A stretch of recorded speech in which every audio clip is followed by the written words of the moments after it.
DZRH. 78 taon ng paglilingkod sa pagbabalita. DZRH, subok na sa balita. DZRH, haligi ng katotohanan. DZRH, makabagong bayanihan. Serbisyong tapat sa iyo. DZRH. Miyembro ng KBP, kapisanan ng mga broadcaster ng Pilipinas.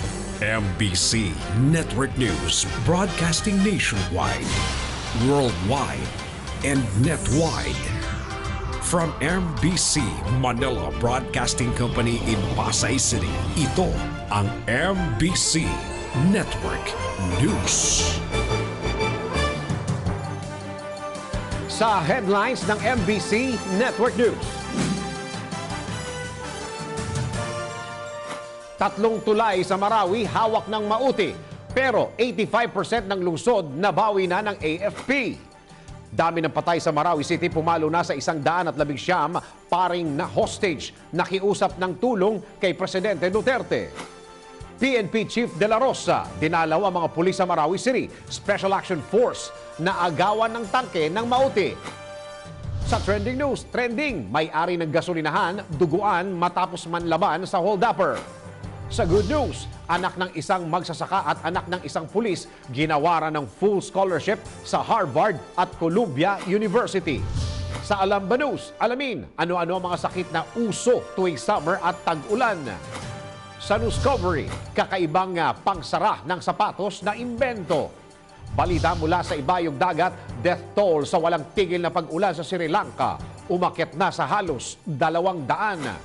Sa Game Now, Tiger Woods, hindi lasing ng inaresto. Showbiz, Mo Twister, tinawag na kuto si Mo Kauson. Paolo Ballesteros at boyfriend nito, hiwalay na?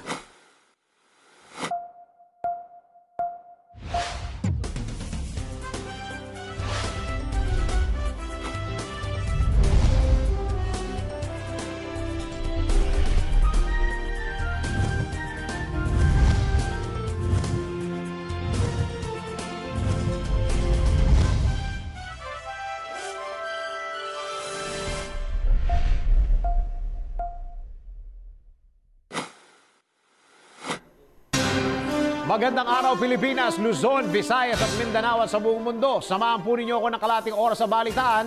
Narito po ang detalye ng mga balita.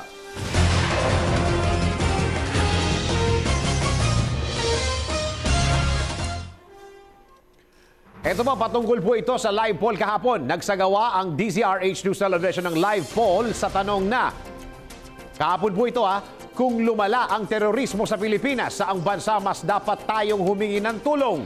Tatlong bansa na kontrobersyal ang koneksyon ngayon sa Pilipinas ang pinagpipilian ng ating mga kababayan, kabilang ang Russia, China at Amerika. Bawat bansa ay may corresponding icon na maaaring i-click sa DZRH News Television Facebook page. Sa loob lamang ng isang araw, mabilis na nakakuha ang Russia ng mahigit 12,000 boto. Habang sumunod naman ang China na may mahigit 2,700 votes. At nasa huli naman po ang Amerika na nakakuha ng mahigit 2,800 mga boto. At sa ngayon, isa pang live poll question sa tanong na, kung ikaw si Pangulong Duterte, ito rin yung kahapon, Kahapon din to. Sino sa MILF at NPA ang tatanggapin mo ang tulong para labanan ng Mauti Group? Nakakuha ng pinakamataas na boto ang MNLF sa mahigit 2,000 votes na sinundan naman ng MILF na nakakuha ng mahigit 100 votes at NPA na nakakuha lamang ng halos 100 votes. Ito naman, samantala, para naman sa ating ongoing live polls dito pa rin sa DZRH News Television, ang tanong ay, pagkatapos paalalahanan ng otoridad ang mga Pilipino na maging mapagmasida dahil sa terorismo, para sa iyo, dapat namang ipatupad ang martial law sa buong bansa. Ayan, nakikita po natin ngayon sa inyong mga screens kung ilan na ang mga sang-ayon sa nationwide martial law at yung mga hindi. Ipahayag po ang inyong opinyon at magkaroon ng pakialam sa isyu ng lipunan.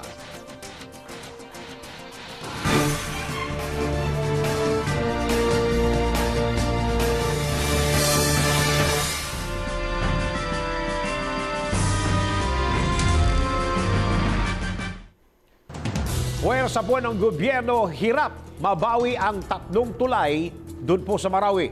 Nahihirapan pa rin ang puwersa ng pamahalaan na mabawi ang tuluyan ang buong Marawi City. Sa katunayan po, 3 tulay pa ang patuloy na hawak ngayon ng Maute Group. Kung bakit tila hirap na hirap ang AFP at PNP na mabawi ang 3 tulay na ito, alamin natin sa report ni RH48 Sheila Idubas. Kontrolado pa ng Maute Group ang Mapandi Bridge at 2 pang tulay sa ika-8 araw ng krisis sa Marawi City at nakataas pa rin sa mga lugar na ito ang bandera ng ISIS. Bukod dito, bigo pa rin ang pwersa ng gobyerno na makuha ang sentro o commercial district ng lungsod mula sa Maute. Napag-alaman na nahihirapan ang militar na mabawi ang tulay ng Mapandi dahil sa mga sniper na nakatago at nakaabang sa sinumang tutungtong dito. Hindi rin mapasok ng mga sundalo ang pusod ng Marawi dahil hawak pa ng Maute ang Bayawbaw Bridge. Tuloy ang operasyon ng AFP kahit gabi para maalis sa mga sniper ng Maute at mabawi ang kontrol sa nasabing mga tulay. Nasa 85% ng Marawi City ang nilinis ng militar sa mga terorista habang 8 miyembro ng Maute ang sumuko sa Marine sa lungsod. Para sa MBC Network News RH48, Sheila Edubas naglilingkod sa pagbabalik.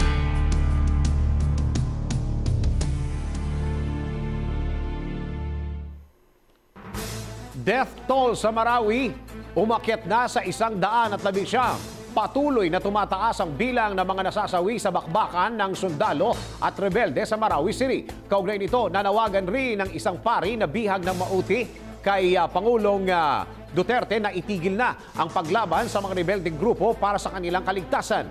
Kung ano ang buong panawagan ng mga hostage ng Mauti sa pamahalaan, alamin natin yan sa report ni RH09 sa Nicasulia. Umakyat na sa 119 ang dami ng patay sa ika-8 araw ng Marawi SIDS. Sa bilang na ito, 80 ang miyembro ng Maute, 20 sa pwersa ng gobyerno at 19 na sibilyan batay sa body count ng AFP. Ayon kay Lieutenant Colonel Joe R. Herrera, spokesperson ng 1st Infantry Division ng Army, nakumpiska sa mga terrorist ang 55 high-powered firearms kabilang ang rocket-propelled grenades, caliber 50 machine guns at iba pa. Nasa 560 sibilyan naman ang natrap sa kanilang mga bahay ang nasagip ng militar. Kaugnay nito ay nakiusap kay Pangulong Rodrigo Duterte ang paring katoliko na bihag ng Maute Group sa Marawi City. Ipinabot ni Father Teresito Chito Suganob, Vicar General ng lungsod, ang mensahe sa pamagitan ng isang video clip na ipinost sa social media. Hiniling ng pare sa residente na itigil ang military operation laban sa Maute alang-alang sa kaligtasan ng iba pang hostages ng teroristang grupo. Mr. President, I am Reverend Father Teresito L. Suganov, the Vicar General of the Prelature of St. Mary in Marawi of the Roman Catholic Church. Mr. President, I was taken as a prisoner of war together with one MSU female professor of the Mindanao State University, 2 lady church worker, 2 male teachers of the Dansalan College Foundation Incorporated, and 5 female teachers of the Dansalan College Foundation Incorporated.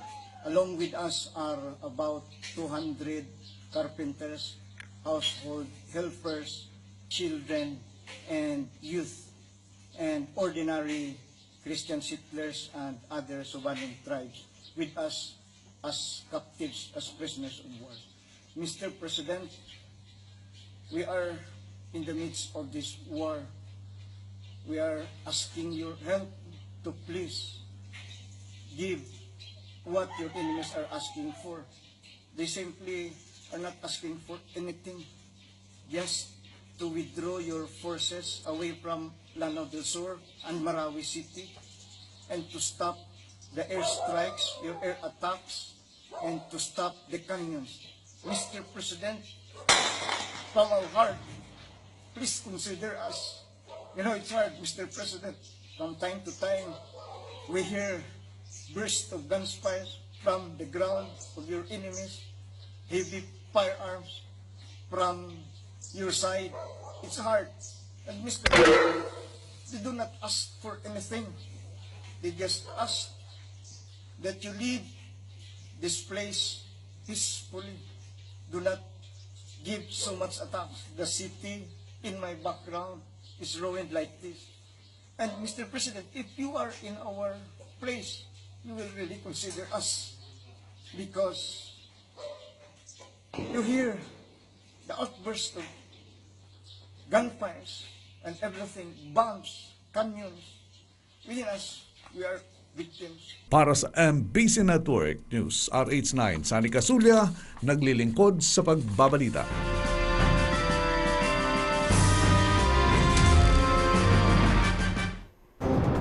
PNP De La Rosa naging emosyonal. Naging emosyonal po si PNP Chief Ronald Bato De La Rosa sa kanyang pagharap sa mga pulis sa Marawi City. Kung bakit siya naging emosyonal, alamin natin sa report ni RH48 Sheila Idubas.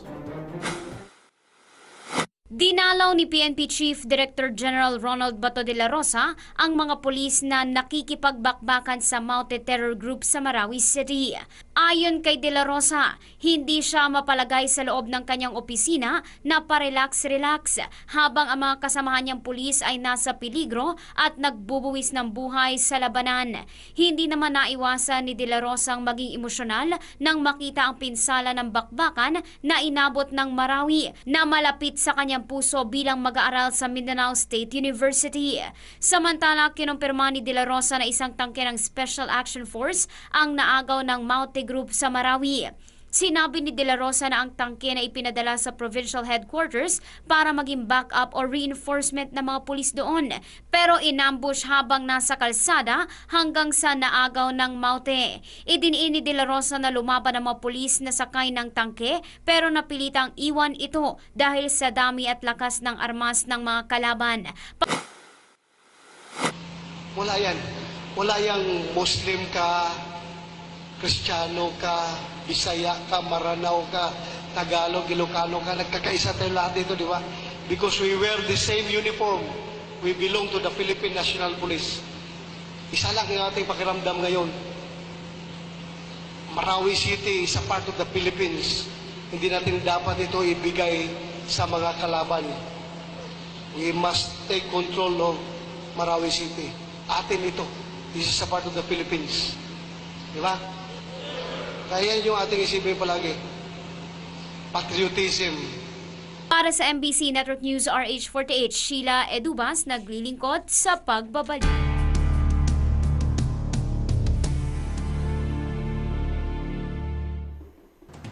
Puntahan naman natin ang balita mula sa Senado. Senado, kontento sa ibinigay na security briefing ng gobyerno. Magbabalita si Juan Tu Manang Milky Rigunan.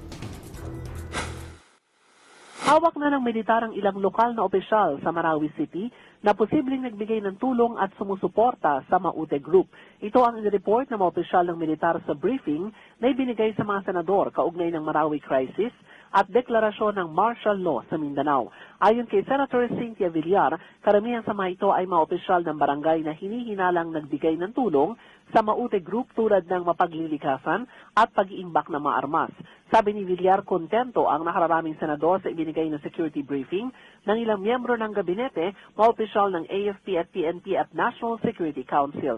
Samantala, umaapela naman si Senate President Pro Tempore Ralph Recto sa Malacanang na i-release na sa lalong madaling panahon ang bilyones na pondo mula sa Calamity Fund. Sabi ni Recto, magagamit ang Calamity Fund para matulungan ang mga sibilyan na nag-ipit dahil sa bakbakan at para masimulan na rin ang rehabilitasyon sa Marawi City. Yan ang DZRH News, Milky Rigunan, RH12, naglilingkod sa pagbabalita.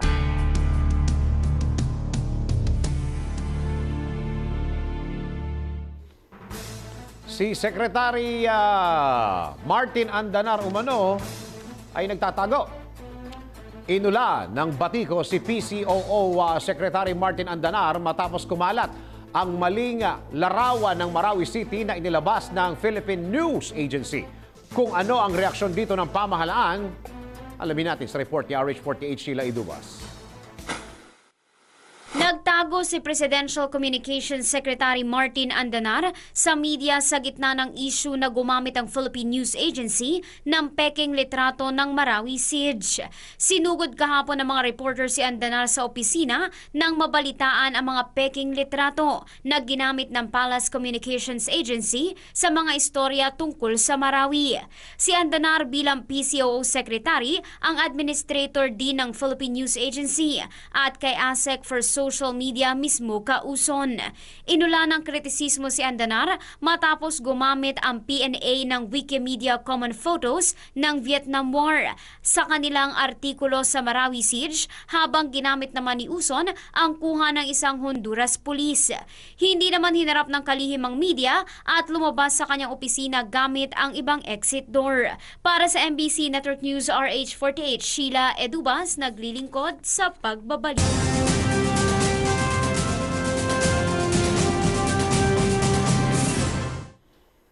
Ito naman patungkol sa impeachment complaint ng Presidente. Impeachment complaint laban kay Pangulong Rodrigo Duterte tuluyan ng ibinasura ng Kamara. Magbabalita si 1-4 Left Narciso Abinales.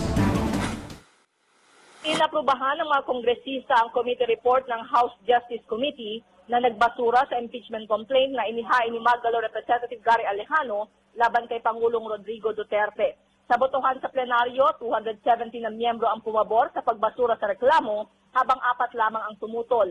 Nangangahulugan ito na hindi na maaaring ipagharap ng panibagong impeachment complaint ang Pangulo sa loob ng 1 taon o hanggang sa Mayo 9. Matatandang ibinasura ng Justice Committee ang impeachment complaint dahil sa kawalan ng sustansya, pawang hearsay at wala umanong personal knowledge si Alejano sa mga aligasyon nito laban sa Presidente. Kasama sa mga naging batayan sa impeachment ang umano'y extrajudicial killings dahil sa war on drugs, issue ng di maipaliwanag na yaman, Davao Death Squad at Benham Rice. Yan ang DCRH News, Let Narciso Abinales, RH14, nagilingkod sa pagbabalita. Eto, Mulan, kagabi, alam niyo naman ang Maynila, konting ihilang ng kabayo, baha na. Maynila, binaha. Dahil opisyal nang idineklara ng Pag-asa ang rainy season o tag-ulan. Agad na naranasan kahapon ang epekto nito lalo na po dito sa Metro Manila. Sa katunayan, kagabi lang, ilang mga lugar sa Maynila ang binaha matapos ang walang tigil na pagbuhos ng ulan. Kung ano-ano ang mga lugar na ito, alamin natin yan sa report ni RH09, Sunny Casulia. Binaha ang ilang lugar sa Metro Manila sa malakas na ulan kagabi. Dahilan para magsikip ang traffic at may stranded ang maraming pedestrian at commuter. Ayon sa Pag-asa, ang pag-ulan kagabi ay epekto ng thunderstorm kasabay ng pagpasok ng rainy season. Sa FB post ng MMDA, kabilang sa binaha kagabi ang EDSA, Balintawak, Ortigas, Santolan, Elliptical Road, area ng Maynila, City Hall at area ng Araneta na ang baha ay umabot hanggang tuhod. Tumagal ang thunderstorm kagabi na may 2 oras hindi lang sa Metro Manila kundi sa ilang bahagi ng Cavite, Bulacan, Bataan, Rizal, Laguna at Nueva Ecija. Para sa MBC Network News, RH9, Sunny Casulia, naglilingkod sa pagbabalita. Samantala, ito good news magpinsan top sa CPA board exams. Sa hindi pangkaraniwang pagkakataon, 2 magpinsan po ito mula sa Cebu ang nanguna sa CPA board exams. Kung sino-sino ba itong mga nag-top na ito at kung saan sila eskwelahan nagtapos, alamin natin yan sa report. Nagbabalik si RH09 Sunny Casulia. Pinagsaluhan ng magpinsang produkto ng University of San Carlos sa Cebu City ang number 1 spot sa CPA board exams. Nagtala ng pinakamataas na score na 92.67% sina Bianca Pearl Inot Amores at Marianito Jesus Berdin del Rio para pangunahan ang mga nakapasa sa isa sa mga pinakamahirap na pagsusulit. Sa kabuang 9,645 examinees, 3,389 lamang ang lumusot sa 2017 CPA licensure exam na ginawa sa Maynila, Baguio, Cagayan de Oro, Cebu, Davao, Iloilo, Legazpi at Tacloban. Si Amores ay nagtapos ng summa cum laude habang ang pinsan niyang si Del Rio ay magna cum laude. Para sa MBC Network News, RH9, Sunny Casulia, naglilingkod sa pagbabalita.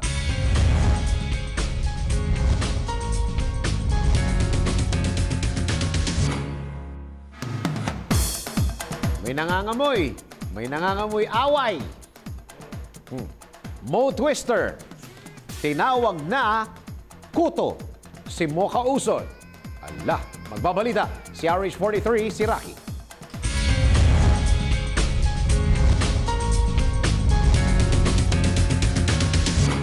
Tinira ni Mo Twister ang post ni Mocha Uson sa kanyang Facebook blog. Sa kanyang Instagram account, ipinost ni Mo ang screenshot ng post ni Mocha kung saan nanawagan ito ng dasal para sa mga sundalong nakikipaglaban sa Maote Group sa Marawi City, kung saan nagpost nito ng picture ng mga sundalo na nakaluhod at tila nagdadasal.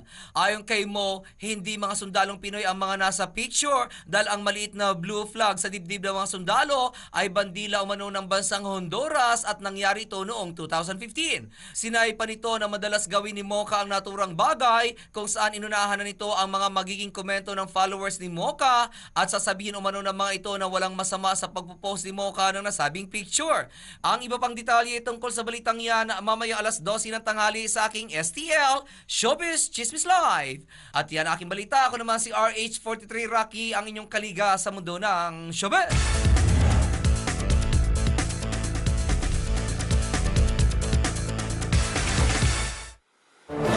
Ito po, babala po sa mga store owners dyan. Ingatan po natin ang ating mga sarili. Ano po, mas mahalaga po ang ating buhay kesa sa pera.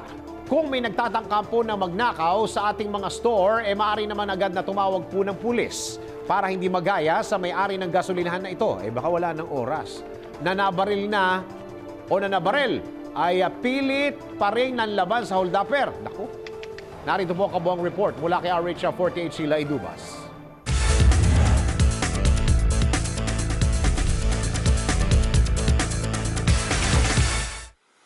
Trending ngayon sa social media ang video na kuha mula sa CCTV camera sa isang gasolinahan kung saan kitang-kita ang panlalaban ng store owner sa hold-upper.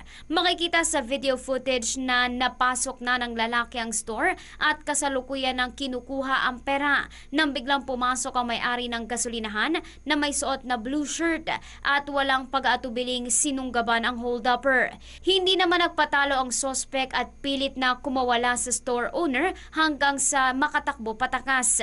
Kung titingnang mabuti ang sahig sa video, makikita ang dugo na mula umano sa store owner na nabaril umano ng hold-upper. Para sa MBC Network News RH48, Sheila Edubas, naglilingkod sa pagbabalita.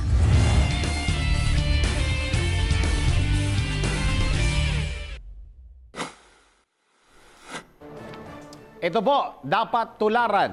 Good news Isang anak na magsasaka at isang anak ng pulis ang binigyan ng full scholarship sa Harvard at Columbia University. Kung ano ang ipinamalas ng dalawang mag-aaral na ito at napili silang bigyan ng hindi pangkaraniwan na scholarship, alamin natin sa report ni RH09, Sunny Casulia. Dalawang scholar ng International School Manila ang nabigyan ng pagkakataon na makapag-aral ng libre sa dalawang bigating Ivy College School sa mundo. Isa sa mga mapalad na nabigyan ng full scholarship at makapasok sa Harvard University sa Amerika, si Romnick Blanco, anak ng isang magsasaka at pampito sa 9 na magkakapatid na araw-araw 2 oras na naglalakad makapasok lamang sa eskwelahan. Habang nabigyan rin ng full scholarship ang anak naman ng isang pulis na kinilalang si Jessica Cuadro sa Columbia University sa New York. Dahil dito, malaki ang pasasalamat ng pamilya ni na Blanco at Cuadro sa biyayang scholarship sa kanilang dalawa. At yan ang ating good news. RH42 Dennis Antenor Jr. naglilingkod sa pagbabalita.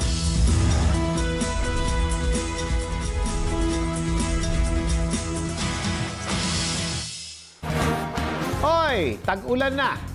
Dahil opisyal na indineklara ng Pag-asa ang tag-ulan, usong-uso na rin ang sakit na dulot dito.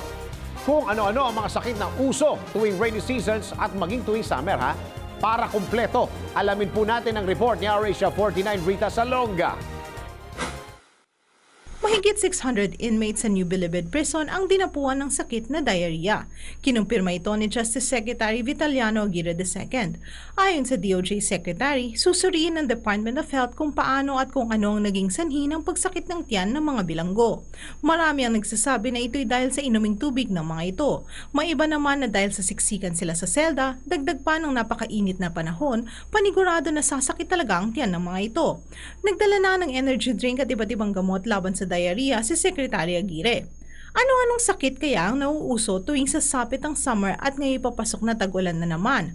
Paano natin maiiwasan ang mga ito?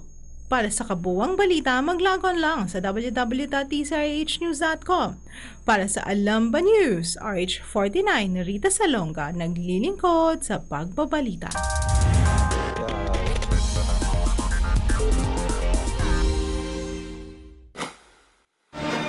Good news po ito para sa mga mahilig sa sapatos dyan. Lalong-lalo na doon sa mga mahilig sa fashionable shoes na imbento na ang Zubits. Isang kakaibang uri ng pangsara ng sapatos na swak sa mga fashionista dyan. Kung ano itsura nito, alamin natin sa Newscovery ni RH44, Vien Dacles. Mahilig ka ba sa fashion? How about sa shoes? Well, magiging fashionable ka kung meron kang Zubits. Ang Zubits ang pangsara ng inyong shoes in a fashionable way. Ito ang magnetic shoe closures. Ibig sabihin, no tying, no knots, at no laces coming undone sa iyong shoes. Ikabit lamang ang Zubits magnet sa iyong shoelaces, close the magnets with a click, at ready ka ng tumakbo ng tumakbo. Kung medyo tinatamad ka namang yumuko para magtanggal ng sapatos, maaari mo itong tanggalin sa pamagitan lamang ng pag-step sa inyong heel at automatic na magpa-pop out na ang inyong mga paa. Hindi rin kailangan mangamba dahil matindi ang kapit ng magnet at hindi nawawala ang kapit nito kahit na ilang taon pa ang lumipas. Ang maganda pa sa Zubits, maaari itong gamitin sa ibang shoes. Kung kaya't isang beses mo lamang kailangan bumili nito para sa ilang pares ng sapatos mo. At yan ang ating Newscovery, RH44, Vien Dacles, naglilingkod sa pagbabalita.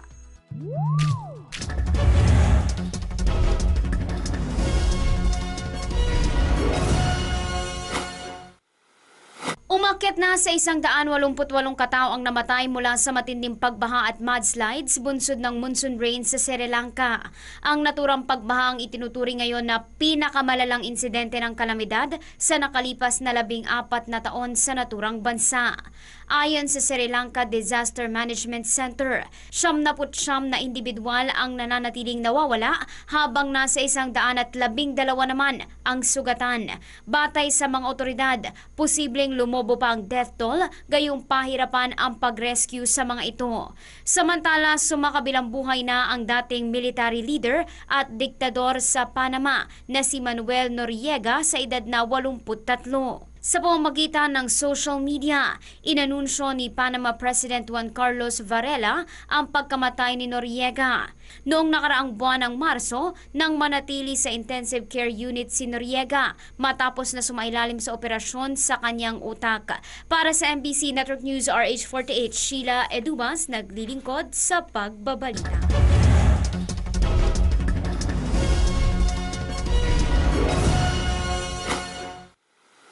Hilong-hilo, alikaga at hindi makapagsalita ng maayos si Tiger Woods nang hulihin siya ng mga pulis para sa DUI.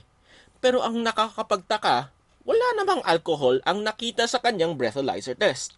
Nahuli si golfing champion Tiger Woods malapit sa kanyang bahay sa Jupiter, Florida para sa driving under the influence matapos makitang tulog sa kanyang kotse. Pero nang gisingin ng pulis, naging cooperative naman ito, litong-lito at mabagal kumilos. Dahil hindi niya nagawa ang ilang field sobriety test tulad ng pagtayo sa isang paa at ng walk and turn, inaresto siya at dinala sa presinto. Pero nang bigyan ng breathalyzer, walang nakitang alcohol sa kanyang sistema. Paliwanag ni Woods na masamang tama ng kanyang prescription medicine ang naging sanhi ng nasabing insidente. Dagdag niya, Gumagamit siya ng 4 na painkillers na pinescribe sa kanya kabilang ang Vicodin na binibigay sa mga pasyenteng dumaan sa surgery. Matatandaan na ilang beses nang sumailalim sa surgery si Tiger Woods para sa kanyang likod. At yan ang ating balitang pampalakasan para sa Game Now. Ako si Toby Pavon.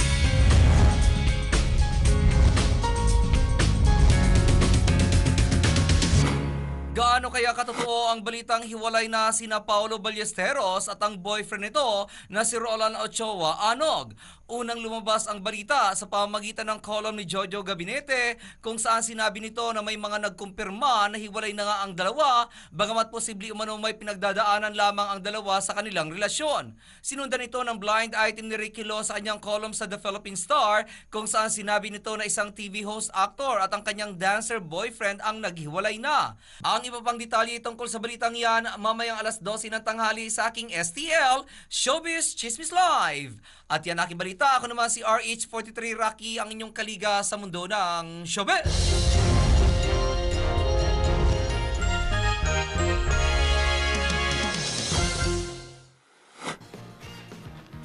Dahil po rainy season na, magiging maulan na ba ang buong magdamag sa Metro Manila?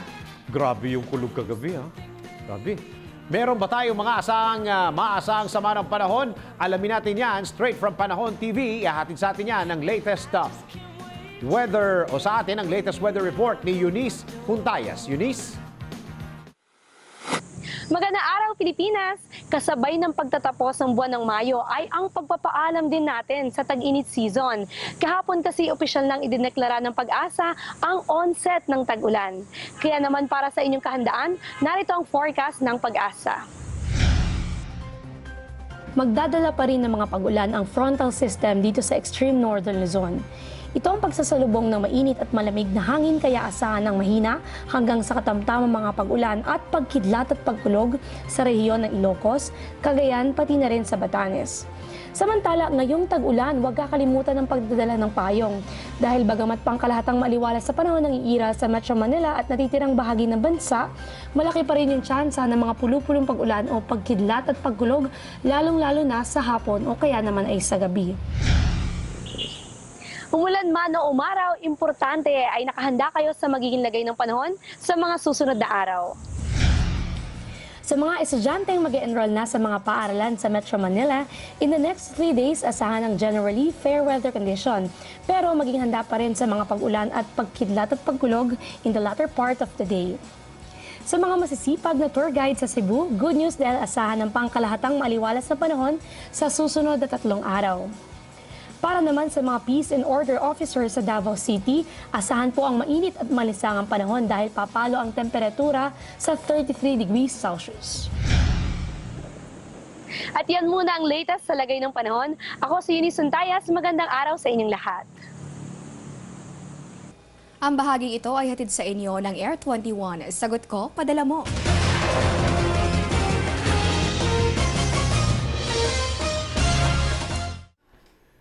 Maraming salamat, Eunice, para sa ating live poll.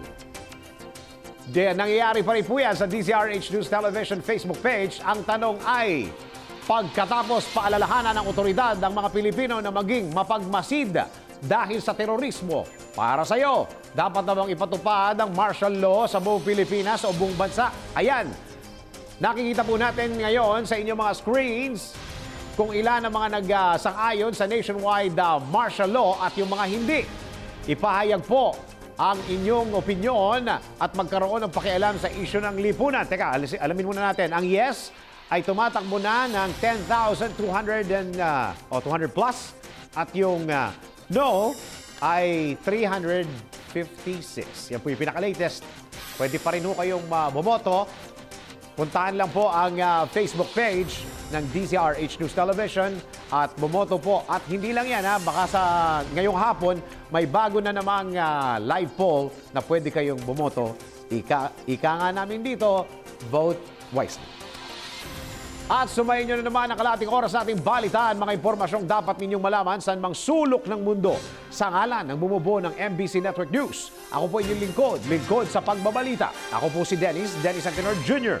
Bukas, alas 11 po ng umaga, tuloy-tuloy ang ating balitaan dito lamang sa MBC Network News.